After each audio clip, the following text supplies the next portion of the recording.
Hello, today I want to talk to you about the principles of design. You're going to be doing this assignment in your sketchbook on the next blank spread. So that means the next 2 pages that are empty that are right next to each other, you are going to create examples showing principles of design.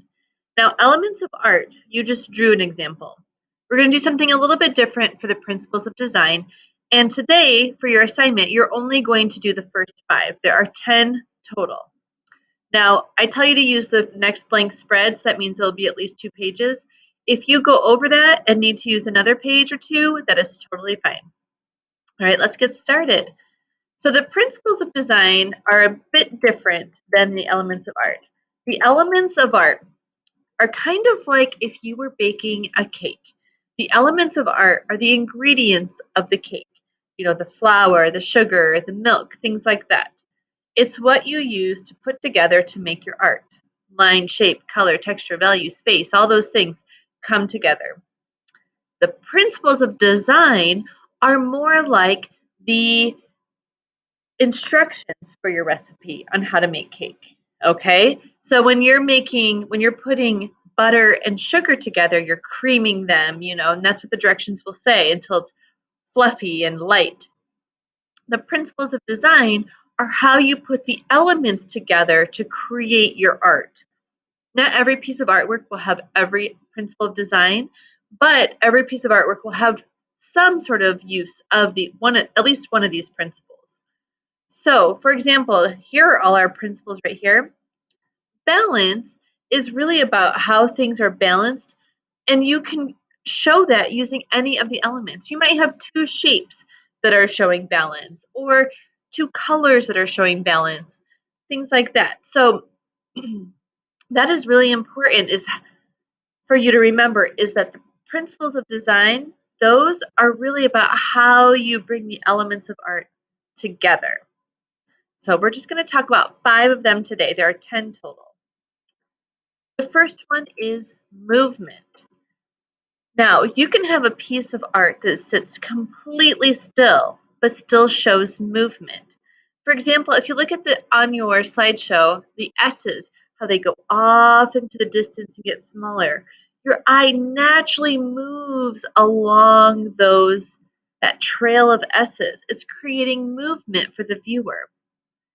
So, in your sketchbook, what I want you to do is I want you to use cut pieces of paper.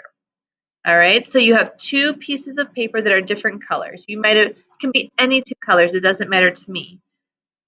You're going to use one color as the background, so you're going to cut a little square, and then you're going to cut out shapes of the other color to show movement. Now, you don't have to show S's, that's a lot of cutting. You could do squares. So you could start with big squares that are down at the bottom of the square, and then squares that get smaller as they go back and create a trail of movement. Essentially, I want you to so much as copy the example that I have here, but I want you to recreate it out of cut pieces of paper. Okay? So for this one, for movement, you need to think of something that you can cut out of one of the colors. All right? So let's say you have red and yellow. Maybe you cut out a square of yellow paper. That's the background. The square that you see right here. I'll use my mouse. This square that you see right here. Okay, that's the yellow. Then let's say you use the red to show the movement. So you could cut out a bunch of red S's that are the same, that start out large and get smaller, but that's actually more work that I need you to do. You could go as simple as triangles or squares. So you could start out with a big square down here, and then more squares that you cut out that get smaller as you go up your background into the distance. So it's almost like a trail of whatever shape you choose to do. So movement, I also want you to write down the things that are over here. It has the look and feel of action, and it guides the viewer along. Some sculptures have movement within them, like actual kinetic physical movement. Movement also goes with rhythm, which is another one of our principles of design that we'll talk about. So you'll notice that a lot of these principles of design go together, interact with one another. Some of them you can have with one, some of them you can have by itself or some of them are dependent on others. Here's another example of movement. And here's one as well. I'm sure a lot of you recognize this one. You can see the movement in the sky right here. This is Starry Night by Vincent van Gogh, and just the brush strokes create a lot of movement. It's hard to think of this night sky as standing still. Here we have movement of the waves that they go. This is The Great Wave by Hakusai. It's a woodcut print. The next thing that we have, this is the next principle of design, is rhythm. Okay, so again, you're going to create an example using your cut pieces of paper, the same colors as you used for movement. You're going to recreate it showing rhythm. All right, rhythm shows movement. It's inevitable. It uses the repetition of elements. So you see here, this isn't a bunch of different shapes that are going up and away or getting darker. It's actually the same shape. And it might be changing, it might be getting darker, and it might be getting bigger, but it's actually the repetition of the circle that's creating that rhythm. Okay? There are 5 types of rhythm, and I want you to write all this down. There's random rhythm, regular, alternating. Okay, so think big, small, big, small, big, small. There's flowing, which is kind of more like what this is. And this could also be seen as progressive, which is the last one. So again, you'll recreate this using your cut pieces of paper. Perhaps you have a small shape that you start with that you get bigger as it goes off into an arch. You can do it as simple as basically copying this. Or you can do one of the other types of rhythm that are down here, like the alternating or random. So here are some examples of rhythm. You know, this pattern that's created. Again, the repetition of elements and that also show movement. I should tell you the background. This is a piece by Matisse, and this is a piece by Georgia O'Keeffe. You can see the repetition and the rhythm going off into the distance. The third one we're going to talk about today is pattern. Now, some of these are going to seem kind of redundant, but there is something different about each one. Pattern shows visual repetition, but it doesn't necessarily show movement. Okay, rhythm showed movement, and it also could have repetition. Pattern doesn't show movement, it's very stagnant, but it may or may not have rhythm. Okay, for example, to me, this very much has a rhythm that is just very much the same. These diamonds as they go. It is a pattern. You've been studying patterns since you were in elementary school, probably. It does have a pattern, but it also doesn't really show movement. Everything feels like it's really standing still. It's not going off into the distance. There isn't a trail for our eyes to follow. When you look at it, you see it at face value. Your eyes don't feel the need to move around the picture plane. So once again, you're going to recreate this third principle of design pattern in your sketchbook using the cut paper and the 2 colors that you've chosen. It can be exactly like this one, or it can be different. You can create your own pattern.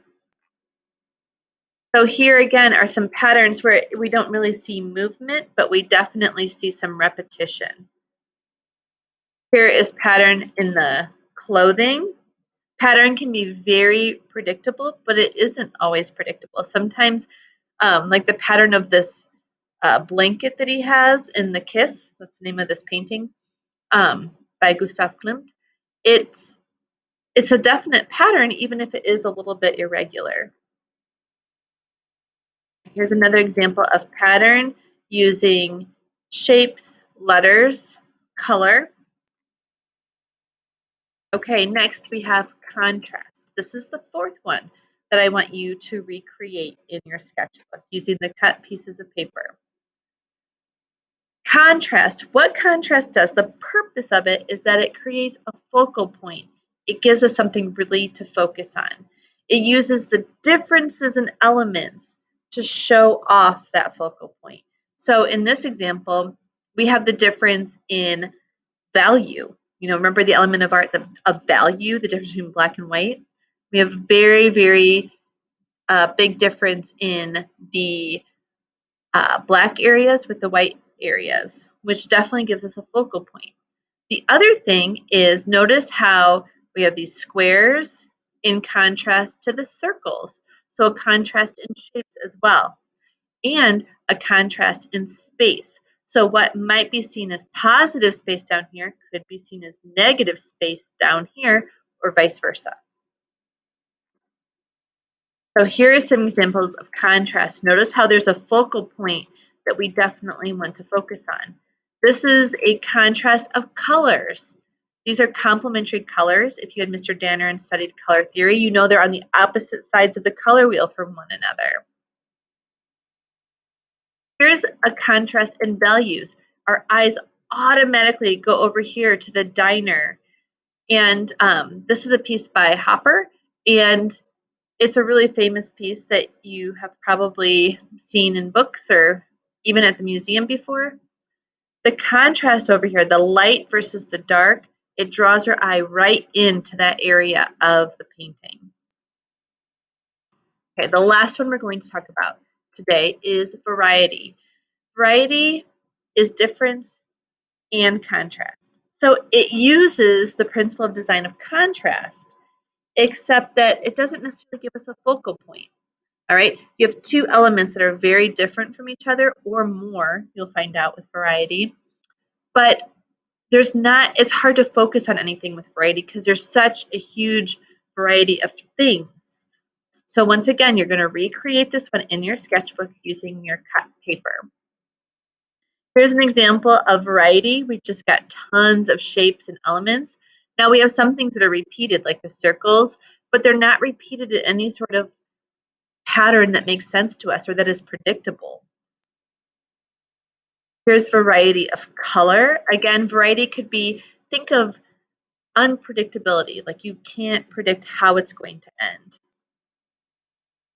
And then this one right here, Chagall, this piece by Chagall, that has a variety in proportions and all sorts of things like that. We even have somebody that looks like they're upside down over here. Now the rest of these you're going to do on the next at-home day. So I just want you to do those first 5 for today. Turn them in, take a photo of them, turn them in, and make sure they're done correctly. And then next time you'll do the rest on your own. All right. Thank you so much. Have a good day.